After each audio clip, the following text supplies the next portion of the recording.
Safa sapheli sizwe simnyama ingasafa isizwe saba yavula mola kanikokhelize wemaye wemolo safa sapheli sizwe simnyama. If you will not be going for Mandamano on Friday, the Mask Friday, and 25th, switch off social media. Get down to your knees, fast and pray. We are in times where this battle is spiritual. If you're going for Mandamano, wake up at 3 a.m. Fast and pray. We are in very dark days. Let's pray for our country. Let's pray for restoration. And God will definitely redeem this country. Shukuru Rais kwa kuchukua kijana wangu Albert Ojwang kama kijana wake na kuhisi kuona kitu. Sababu wengi wameaga dunia jana, hata juzi, hata wiki jana. Lakini alichagua kuchukua mzigo huo kama wake ili akaweze kusema pole kupitia kwa simu yangu. Mimi namshukuru kwa ajili ya hiyo. Yani Kenya unakufa ndio wazazi wako wafaidike. Nataka niambie huyo mzazi, unafurahia kifo ya mtoto wako? Ati Ruto unamshukuru. Unashukuru Ruto aje na mtoto wako kwa jeneza. Mimi nataka niambie wazazi, kama nyinyi wazazi mnafurahia watoto wenu kupigwa marisasi ili mchangiwe, ambieni watoto wenu wakae kwa manyumba. Kwa mzazi wa Albert, mimi sijaona mzazi mjinga, mzazi takataka, mzazi ng'ombe kama huyu mzazi wa Albert. Wakenya wamesimama na huyu mzazi wa Albert wakachanga 10 milioni. Hakuongea kitu yoyote. Ile kitu huyu mzazi aliongea, alisema ya kwamba ati sasa hata mkinichangia pesa mtoto wangu atafufuka. Nimepata 10 milioni, mtoto atafufuka. Ati Ruto kumpigia simu anakuja kwa media kushukuru Ruto, kusema ati mimi nashukuru Ruto kuchukua huyu mtoto kuwa yake, ati amenitumia 2 milioni. Huyu mzazi ni mjinga kiwango gani? Mimi sijaona mzazi anafurahia kifo ya mtoto wake. Ni kama Albert amekufa, huyu mzazi afanye na yeye biashara. ati amepatia baba Albert what is 1 million?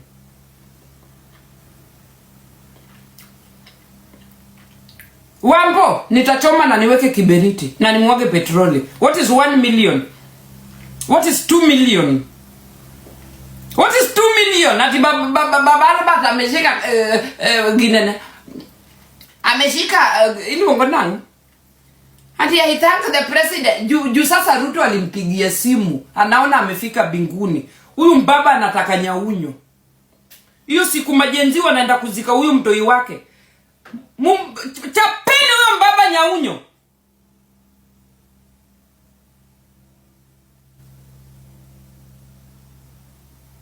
We do not need cheap justice. That is cheap justice. Na hiyo story itapotea hivyo. Hiyo story ilishafika international. Indian media, BBC, America. Hii story, this guy was going to get justice. International law. And he was going to be paid by the state. Sio shilingi mbili wanampatia. This guy was going to be paid. Big time. Because it is clear what happened at the police station. It is clear. The state was going to pay this man good money. Na angepata international lawyer. Wataneni na hizi malawyer zenu wanashuta in the corridors of law. Wakiongea vitu wazieleweki. Na hivyo ndivyo baba Albert ameluzi case. He has already accepted cheap change for the life of his son. 2 million, 1 million is 7,000 euros. Hiyo ni pesa kama unataka kuishi vizuri, haiwezi kukupeleka hata 6 months. That is $7,000. Ni pesa mingi ukisikia, lakini ukipewa hivi chukua. That is not money. And the family is big. Kuna kamtoto, kuna bibi, kuna wife, kuna baba. 4 people who want that share of that money. So, I am very disappointed. Mi story Albert sikuingililia sana. But the way it is turning out like this guy took everybody for granted. And without Kenyans going to the street, after you 1 million angeona. Without Kenyans shouting Albert's name, angeona after you 1 million anachukua. Ange-reject hizo do. Aseme justice for Albert. Na Wakenya wamshike mkono moja kwa moja mpaka Hague. Ruto arudishwe Hague. Cause Ruto is the boss of this police. We want Ruto to be answerable to this Albert issue. Not the police. Ruto should be answerable. Musiseme Ruto was not involved. Ruto is the president of Kenya. And Ruto is the boss of all this this government what? Inaitwaje? Hebu mnisaidie na hiyo English. The police station every hebu mnipatie hiyo nini? Hiyo word.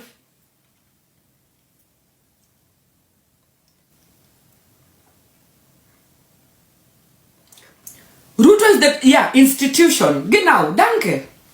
Ruto is the boss of all these institutions. Yenye kama hata huyo director of police alikuwa naiba, definitely alikuwa naiba na the state. The state was receiving big money from the police department every day. So there is no way Ruto atatolewa kwa hii story. Na kwa nini anaharakisha kupiga rambi kwa baba ya Albert? Juu wameona hii story ishafika mbali. Kijana wangu ni kijana mmoja, kuna hata msichana kando yake. Nimemsomesha kwa tabu kwa miaka yote hiyo, around 20 years ambayo nilikaa Pwani, eneo la Malindi, kwa ajili ya karibu kustawisha maendeleo ya boma langu kupitia kwa huyo kijana, nikifanya uwekezaji kwa ajili ya kumsomesha huyo kijana. So matokeo uwawa, naweza niseme hivi kwa sababu alitoka nyumbani. Lakini sasa nimeenda kuonyeshwa mwili, yote nimwachia Mwenyezi Mungu.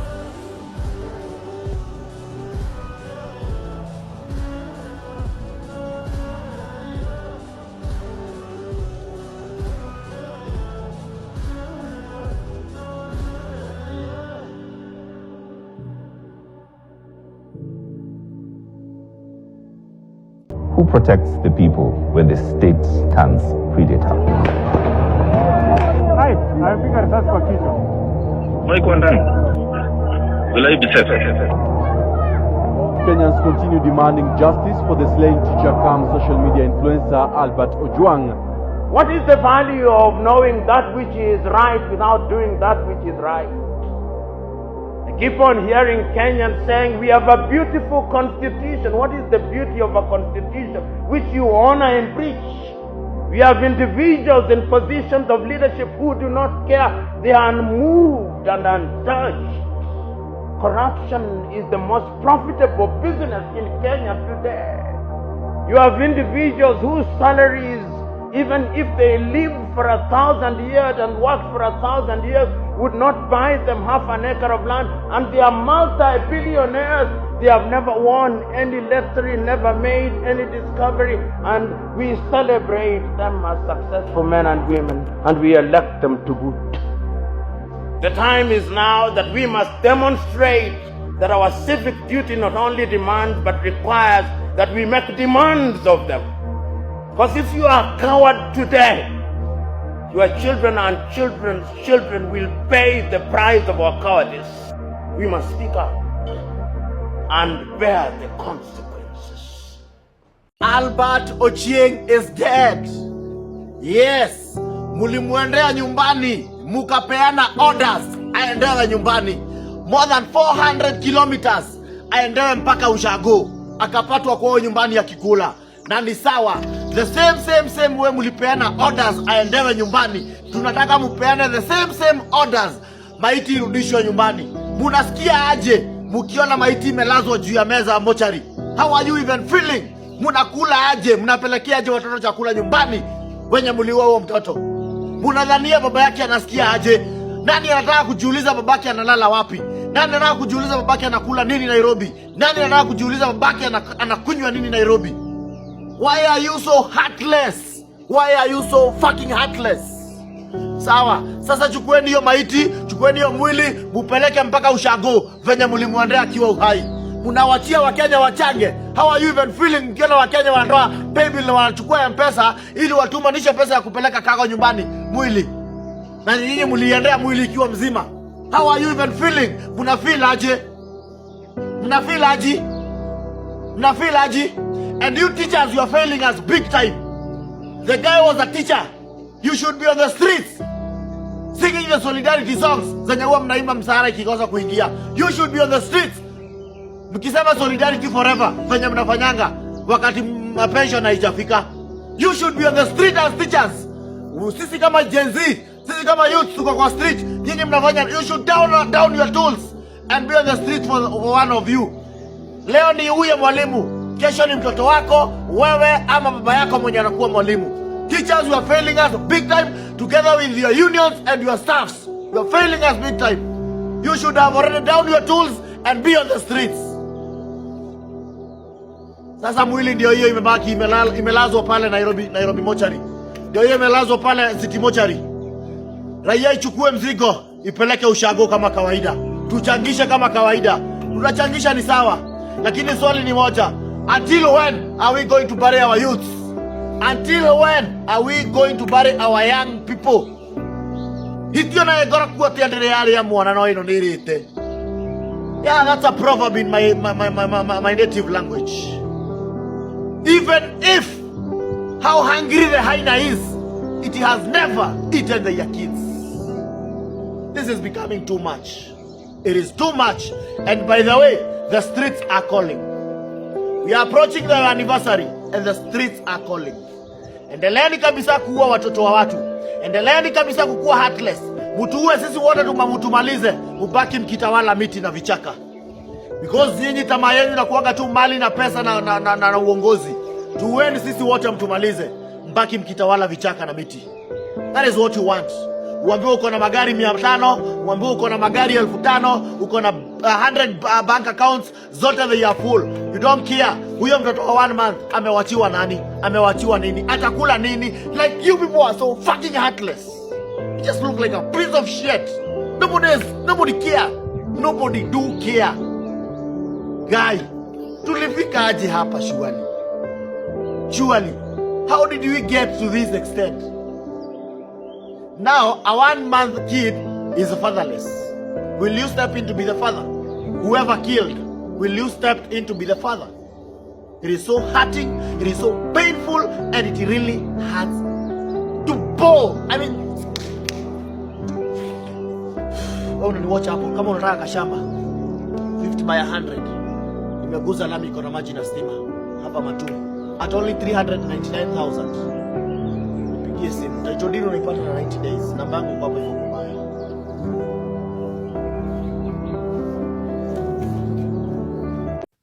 So it is not because it was an accident that Ojwang was picked or chosen to be the sacrificial lamb.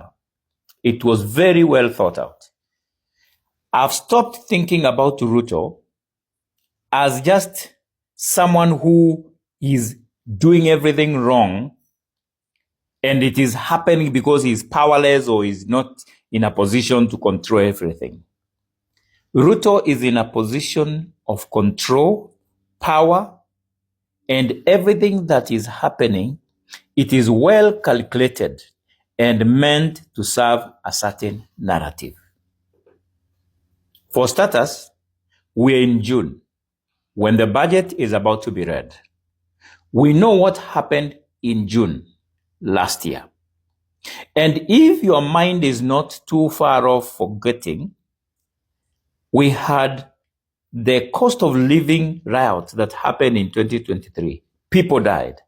In 2024, people died. And when I say people, I mean the Gen Z died. All right? Now, Ruto has brought in Raila Odinga into the broad-based government. He has brought in his people and is feeding them very well. And they are all saying it is time to eat. The last person who was to be brought in was Orengo after Anyang' Nyong'o issued a letter. Anyang' Nyong'o was at State House. Now, the president wanted to test whether the Luo Nyanza is in his pocket and whether he has actually domineered and dominated and completely made Raila to submit to him. In other words, he wanted to test whether he has subdued Raila Odinga and the Nyanza region. He wanted to know whether the Luos will rise up during the death of the chosen sacrificial lamb, and by so doing, he was testing waters to see if Luos are with him, and if even a Luo is killed, whether they will rise up. And he made it very clear that the person responsible for the death of Ojwang, it was going to be someone from his community. All right? And he wanted to know whether Kisumu will riot. Unfortunately, only one gentleman rioted in Kisumu, and that is Ayam Chege, who is called James. He calls himself Ayam Chege on X, is very vocal. He was in Kisumu demonstrating alone. The Kisumu we know, which has been at the forefront for generations in where matters governance and human rights is concerned, is silent up to now. Nakuru is responding always when one of them is taken or hurt. This is the second time they are rioting in their streets. We saw riots in Embu, and you've seen riots in Nairobi. But Kisumu, apparently it's silent. So was Albert Ojwang choice an accident or random or well planned and well executed? I want to go with the latter. It was well executed. He was taken illegally from his family in a matter that is civil, not criminal. And his father was told, come to Nairobi and come back with a body. I think the father did not take much out of those discussions that those askaris said, but they were on a mission. They knew what they wanted to do. They had planned this to the smallest detail. And this is not about DIG, my people. This is not about an innocent young man being killed and dying in a police station. The government wanted you to know that they can take someone from Kisumu, bring him, or rather from Nyanza, and bring him to Nairobi without court authorization for intercounty exchange or transfer. And they kill him and put him in the cell. Register that he has come into the cell sick. And make sure that you know without a doubt that the police killed one of us. And see what the worst you can do. And remember, this is before the budget. So he was looking for all of us to rise up, go to the streets. Or he was expecting that we will not rise up, we will not go to the street, and will do nothing. And that will show him that he has indeed subdued Kenyans by the killings that have happened in the past and the abductions. So he wanted to test the theory, whether abductions of last year worked. And it scared the Gen Z to go to the streets. And indeed, he has proven that that was right. He also wanted to know how you will respond during the budget. And he now knows that the budget will be read, I think tomorrow. It will be passed, and Kenyans will do nothing. Because Ojwang was a sacrificial lamb to test the willingness and the commitment and the attitude and the mindset of Kenyans during these times. And remember, they did it knowing well that there's an anniversary coming of the deaths of Kenyans who died during the Gen Z demonstrations. So there is it. It is. It wasn't an accident. Ojwang's death was well planned. Ojwang's death was to test the waters. How whether Nyanza will rise up against Ruto, or number two, whether the Gen Z spirit has been crushed. And number three, whether the budget reading will bring any chaos in this country. And all the theories are proved that indeed Ruto has Nyanza, Ruto has subdued the Gen Zs and the Kenyan spirit. They can't demonstrate, they can't do nothing. And it has shown, number three, that the budget will be read and there will be no uprising like in 2024. Now, he has the entire country